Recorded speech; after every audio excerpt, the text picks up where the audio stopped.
All right. Hi, everyone. We will go over chapter 5 today. So in chapter 5, we're going to go over the IT infrastructure and the emerging technologies. And before we start, we need to know what we really mean by IT infrastructure. So IT infrastructure doesn't only refer to the hardware and software that a firm uses in order to conduct and perform its business processes, but it also includes a set of firm-wide services, which includes computing platforms and physical facilities, management services, IT management, training for employees, and other services as well. And we have this concept of service platform perspective, which makes more accurate view of the value of IT investment. So for example, if we provide an employee that we pay them $100,000 and we provided them with a new personal computer, that would increase their productivity or saves them at least 1 hour a day from their work. That can actually translate to more than $20,000 a year for that employee. So in other words, our return on investment in IT infrastructure for that employee is very large. That computer might cost maybe 1,200, 1,500 at most, if it has all the bells and whistles. But the return on that is, in terms of productivity, it can be up to 20,000 and more, right? So as you can see in this graph, that IT is in the center of any organization's success. And the evolution of information or information technology infrastructure started in the late 50s when the mainframe was introduced. And as you will read in the book, the mainframe computers used to be very large in size, the size of a big room. And the processing power at that time, in comparison to a smartphone that we have, is very small. But it was acquired only, or only large companies had access to those mini computers or mainframe computers, right, at that time.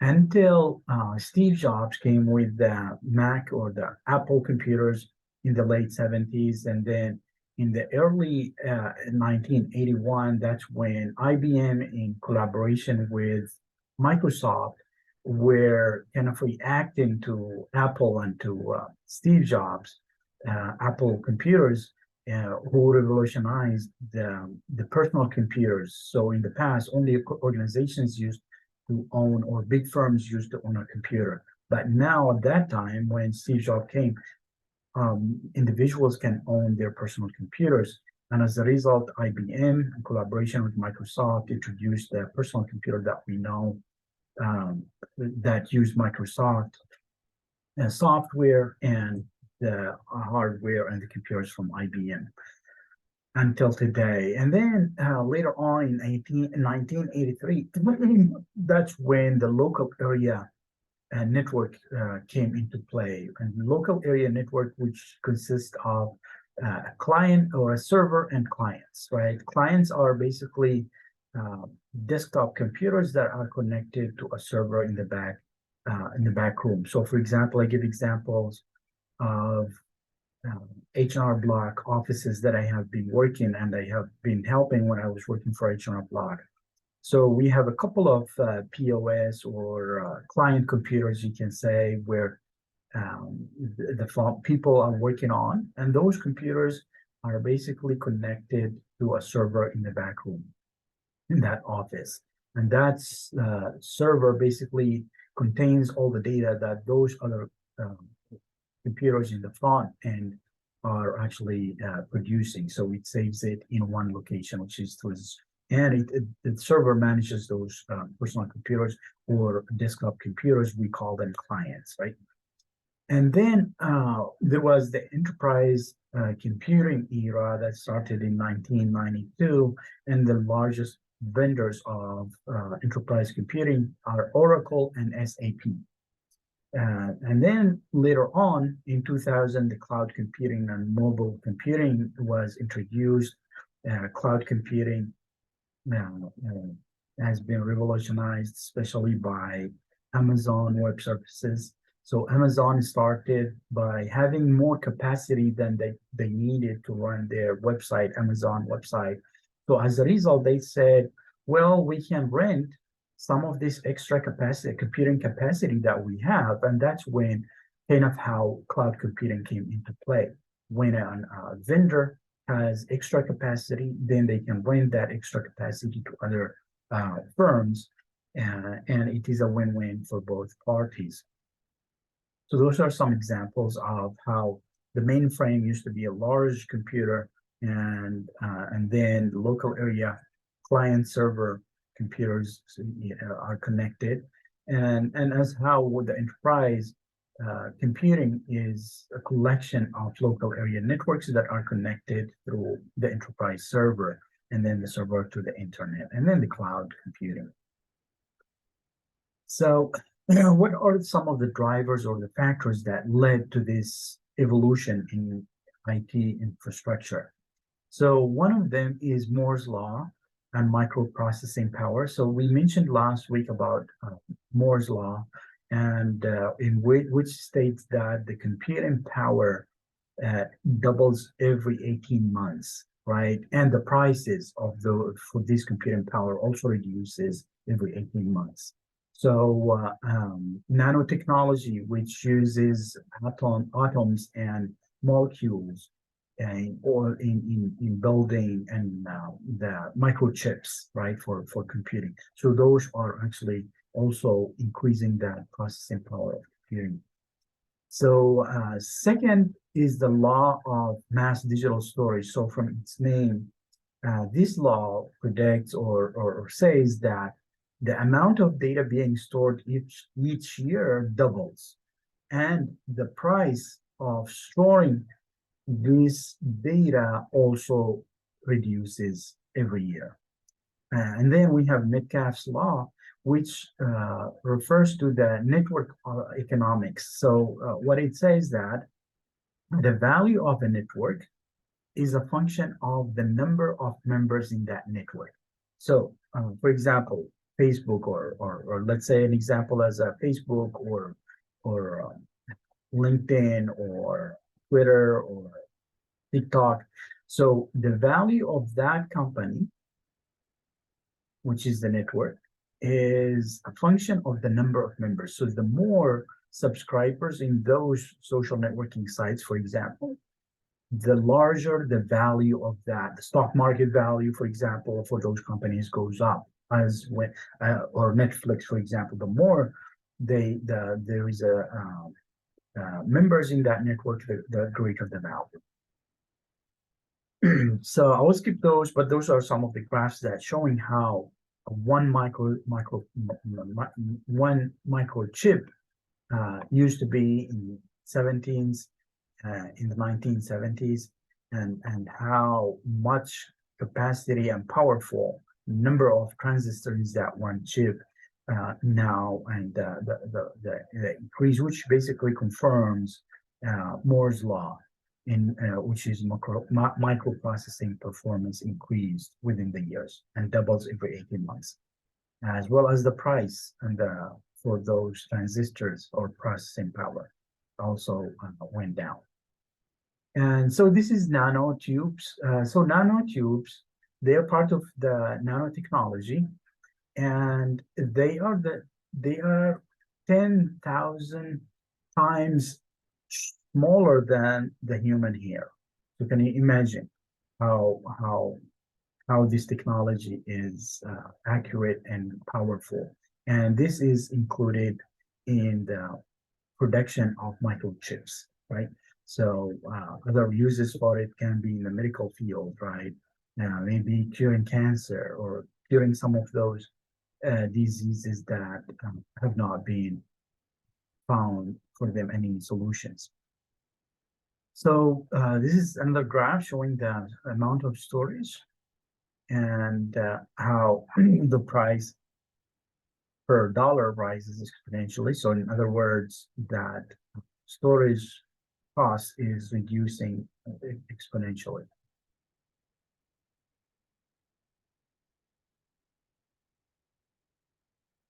So other drivers of the evolution in information technology infrastructure is declining communication costs and the internet. So today there are more than 4.5 billion users of internet worldwide, which basically shows that the exponential growth in the internet, which led to this revolution or evolution in information technology infrastructure. So what are the components of an IT infrastructure? So we talked about the definition of IT infrastructure, but what are those components? So what do we mean by computer hardware platforms or operating system platforms?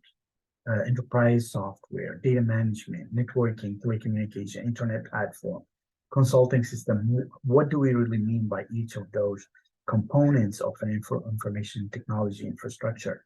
So let's go into details for each one of those. Let's start with the computer hardware. What do we mean by computer hardware platform? So there are client machines, which are the desktop that we use in our computers, in our computer labs. Employees use desktops. We call them PCs, right? And then laptops. And then we have the mobile computing, which includes smartphone and mobiles or tablets. And those are, we call them second computers, right?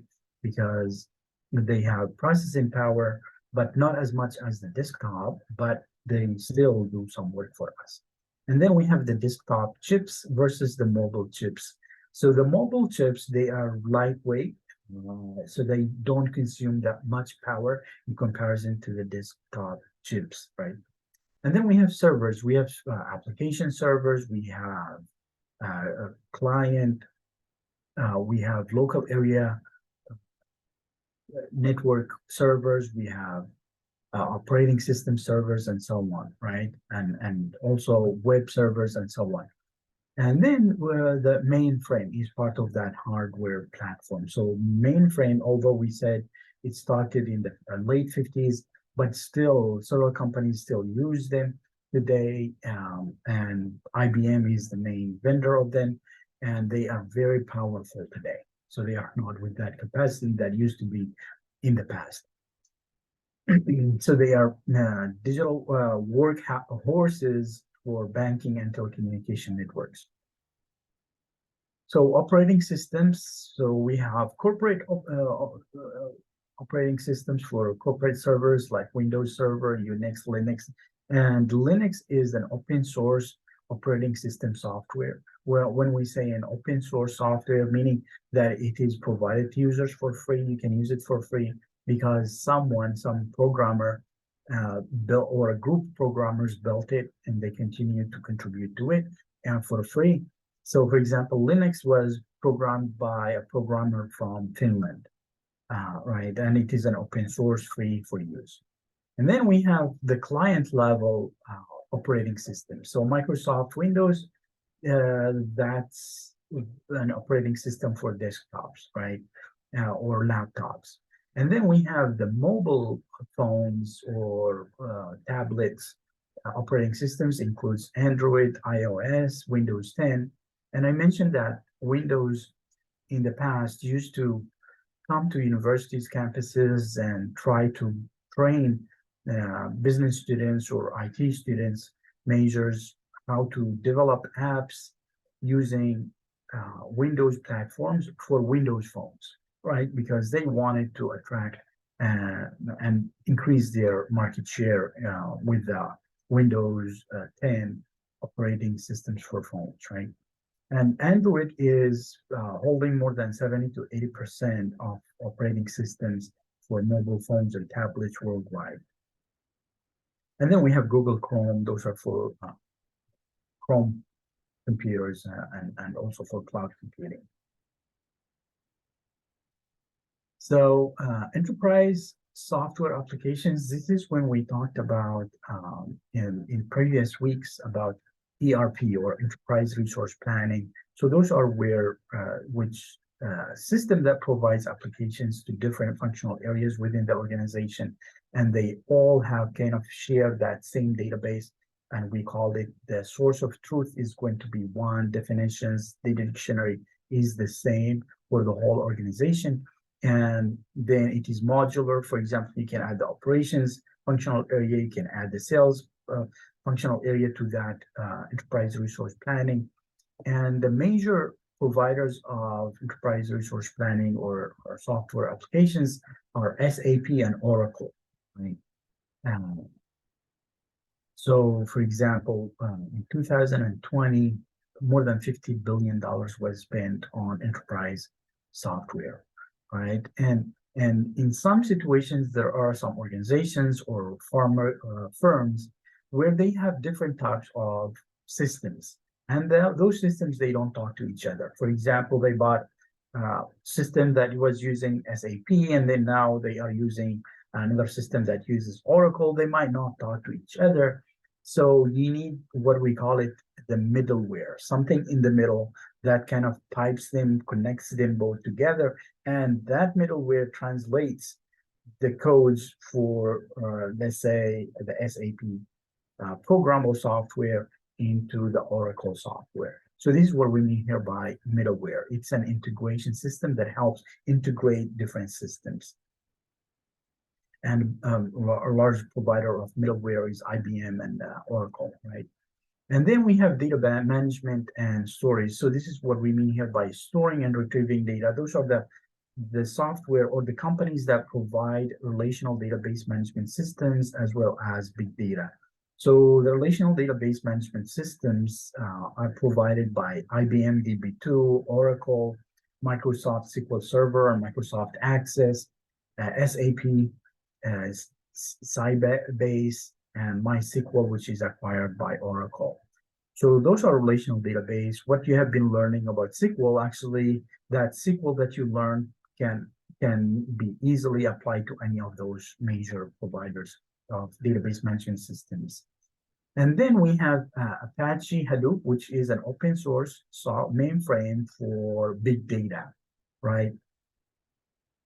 And then we have network telecommunication platform. Those are part of or component of the information technology infrastructure. So network telecommunication platforms includes network operating systems. Again, those are the major operating systems, Windows, Server, Linux, and Unix. And then we have the network hardware. So Cisco is one of the major providers for network hardware and actually provides certifications for network administrators. And they actually make good money. So if you want to focus on Cisco networking certification. And then we have telecommunication services. So in any organization, you need the landline, you need the cable, you need the internet service, and so on. And those can be provided through AT&T and Verizon. So internet platforms. So organizations, they have websites, they have intranet, and they need the software, the hardware that can help them to manage their websites. So they need web hosting services. So one example of web hosting company is called GoDaddy, right? So for me personally, I've been a webmaster for a couple of organizations where basically you build a website, which is through files, you save them as HTML, and then you host them or you save them in that server, and then you buy the domain, and then the website actually is running. And then you need routers for the internet, cabling, Wi-Fi or wireless equipment, and so on. So, and then you need also web development tools and suites. So Microsoft provides the Visual Studio and .NET as platforms for web development. And Oracle Sun provides a platform for programming in Java, right, using the Java language. So, and then another component of the IT infrastructure is consulting and system integration services. So when do we need consulting? So if you are a firm and you just started and you don't have an IT team, then you will need to use IT consulting in order to build your new IT infrastructure. If you are a new firm or you're a firm, you have an IT team, but they are not skilled in IT infrastructure, then you need a consulting company to come and help you build, implement, and your IT infrastructure. So examples of leading consulting firms includes Accenture and IBM Global Services, just kind of to name a few. So you might need also consulting when you want to do software integration. So as I mentioned earlier, some companies might have Java programming for most of their systems. And then the other systems, they are built on the .NET or Microsoft-based platform of programming. So now you need to integrate or you want them to talk. So in that case, when you need to integrate them, you need consulting and consulting services to help you with that using middleware, as we mentioned earlier. And because in some situation, a company has that legacy systems or old systems, mainly transactional processing systems using the mainframe, and then they want that legacy system to talk to the new systems that they are actually procuring or introducing to their business, right? So in this case, you need to integrate a legacy system with the new system using what we call it software integration or middleware. So for example, Walmart still uses some of its legacy systems for logistics that they are really good at and still continues to use that. And they use COBOL language, programming language, which I was trained to use when I was doing my undergrad. And they still hire programmers in COBOL. Still a very old language, but that's in order to maintain their legacy systems, but it doesn't mean they don't have new systems. They still have new systems. So what are the current trends in computer hardware platforms? So we have these mobile digital platforms, smartphones, tablets, wearable devices, and then consumerization of IT and BOID. BOID, which is bring your own device. And this policy of bring your own device, it has advantages and disadvantages. And I also provided you a video that you can click on here to watch it. And it lists the advantages, disadvantages, what management and organization technology issues that might arise as a result of this. And those are good questions for quiz or for an exam, actually. So I'll let you watch them and take notes for that as well and try to answer those questions here. So what are the current trends in computer hardware platform? So quantum computing. So in the past, computing used to address or use or process only zeros or one at a time. But now quantum computing can process zeros and ones simultaneously. So in other words, now the processing power is, or the computing is faster as a result of quantum computing. And then virtualization. What we mean by virtualization is when we have, I give an example in class, when you have, for example, some of you might have a Mac computer and you have a hard drive.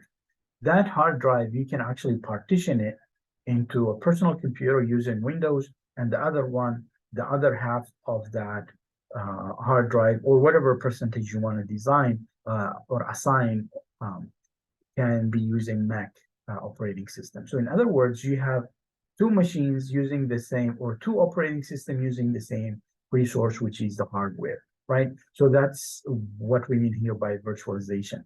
Another, the opposite applies also to virtualization, is when you have multiple resources, they act as one resource. So you have multiple hard drives that actually work as if they are one hard drive. And just kind of to give you as an example. So then we have cloud computing. So cloud computing is very important for companies because this is what is very popular. A lot of companies now, they don't have in-house IT infrastructure. Instead, they rely on cloud computing for their IT infrastructure, right? So cloud computing can be on demand. So what we mean by on demand computing, it refers that you use and you pay for what you use. That's what we mean on demand computing services. You pay for what you only use, right? You want to use more, you pay more. You want to use less, so in other words, that's kind of what we mean by scalability. You can increase the capacity of your computing and you pay more for that, or you can reduce it. So it's the flexibility and scalability. So what are the different types of, so again, there is a utility computing services. So it's just like a local utility company like that provides water services or electric services. So utility has that big investment and then it sells in retail, and then we pay less as end users when we do that. We don't have that firsthand big investment. So if I want to get water, instead of going to dig my own well in my backyard in my house, which might cost me thousands of dollars or maybe tens of thousands of dollars to dig a well, and then I need to have equipment, I need to maintain those equipments, I need so many things to manage that water that I would get into my house. Instead, now I use the utility, which is kind of like the cloud, the utility company in the city. They have the big investment, they have all the infrastructure, and then they give me, or I buy from them as a retailer, the water services, which becomes very cheaper and easier for me to use. Same thing for cloud computing. Cloud computing includes infrastructure as a service. So this is when, for example, Amazon provides storing services in their data centers, for example, for organizations. You can store data in their data centers, and that's infrastructure as a service, cloud computing. And then we have software as a service. So for example, Google provides this G Suite, suites or productivity suites, like, for equivalent to Word document, Excel, and PowerPoint presentation and so on, right? Which is provided through the cloud. So you don't need to download to install those in your computers, but everything is provided through the cloud. And then we have platform as a service. So this is when an example of this is Azure of Microsoft. So they provide you with a platform for programming. If you want to program using C++, and so on.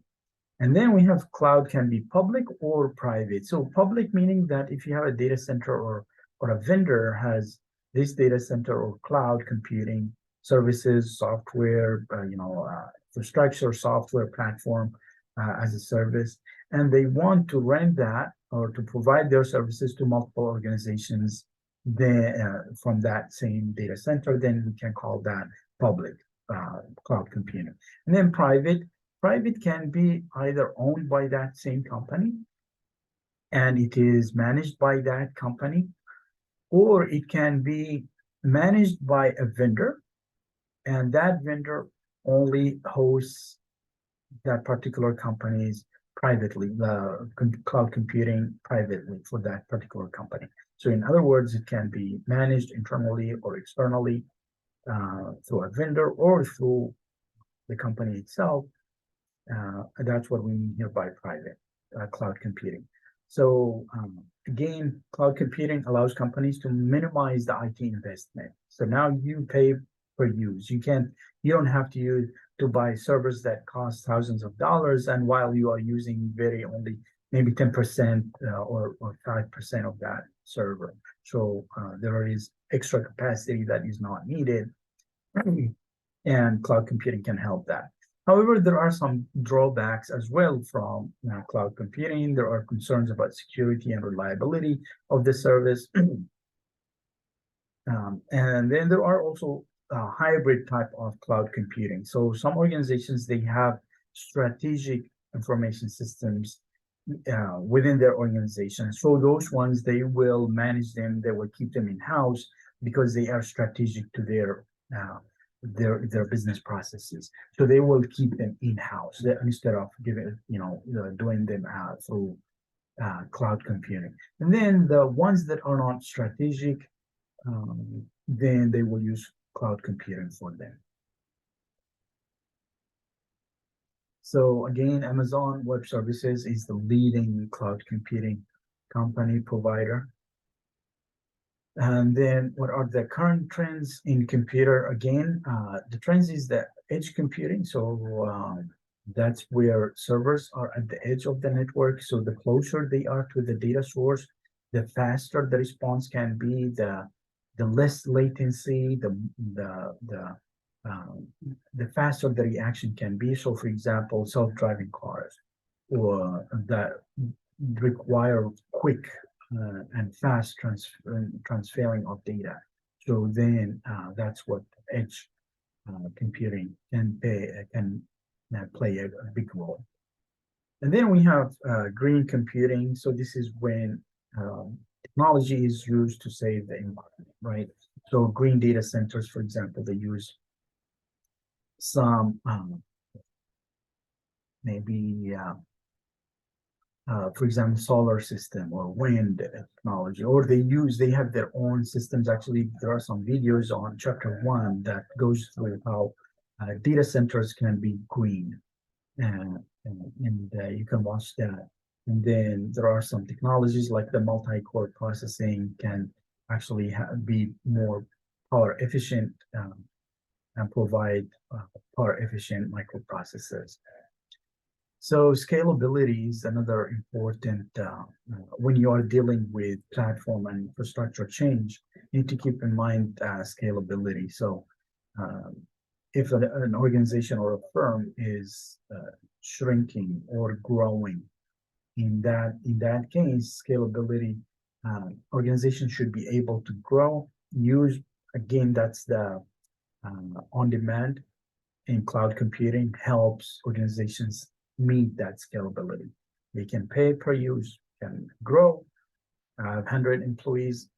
If you want to reduce that, you want to shrink, you want only 50, you can actually reduce your subscription, so you reduce your scalability. So that's another advantage of cloud computing.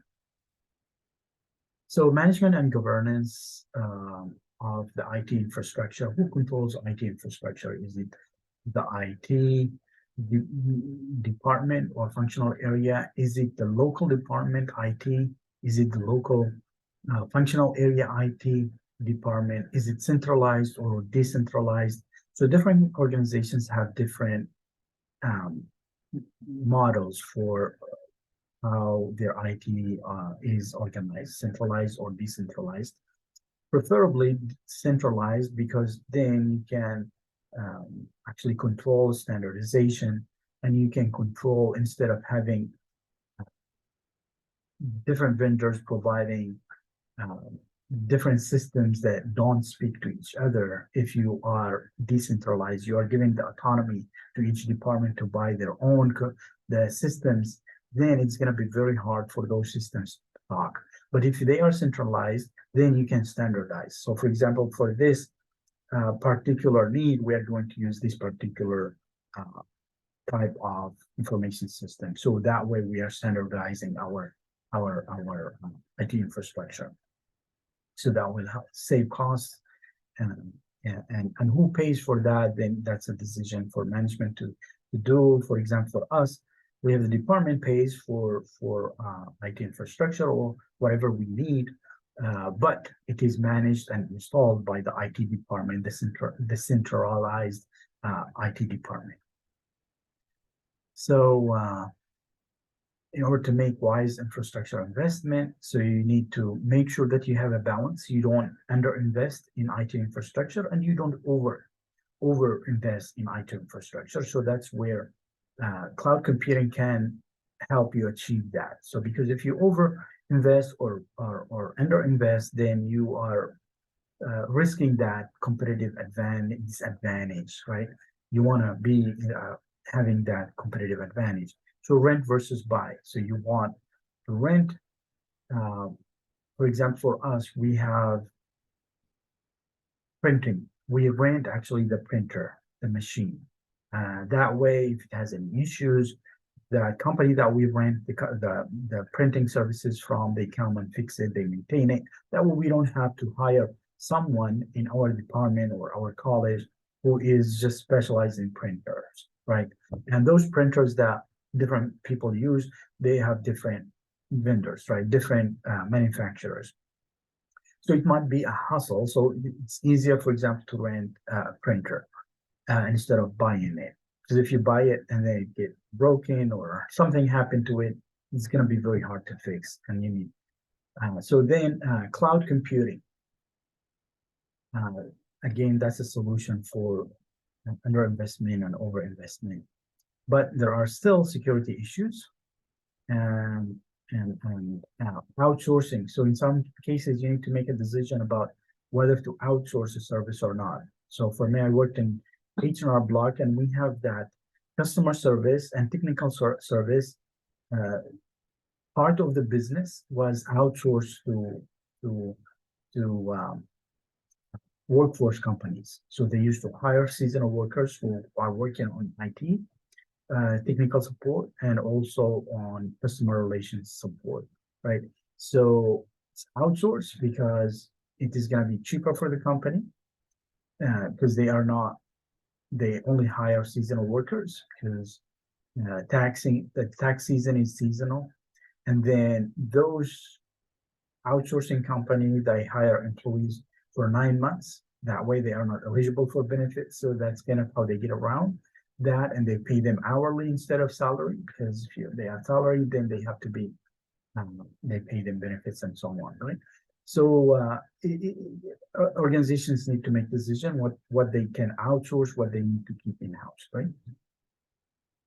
Total cost of ownership model. This is where you analyze the direct indirect costs. So 20% of total cost of ownership of IT infrastructure is based on the hardware and software. In other words, 80% of the total cost of ownership of infrastructure is not related to hardware or software. So you need to keep in mind what we mean here by other than hardware and software costs. That includes the installation, the training, the support, the maintenance, infrastructure, downtime, energy, space, and so on. Just have to name a few. So again, total cost can be reduced if you use cloud services. And also you need to, if you are centralizing your services, that's what I mentioned earlier, which will help you also standardize some of the hardware and software resources that you have in your organization. So that was all that I wanted to cover for this chapter, but I will also ask you to watch the video, because some of the questions in the Netflix here it provides you watch this video, which is what is cloud computing, and then I will let you watch also the Netflix story in this, because some of those questions might be in the quiz or in the exam. So that's all that I wanted to cover for today, and I will see you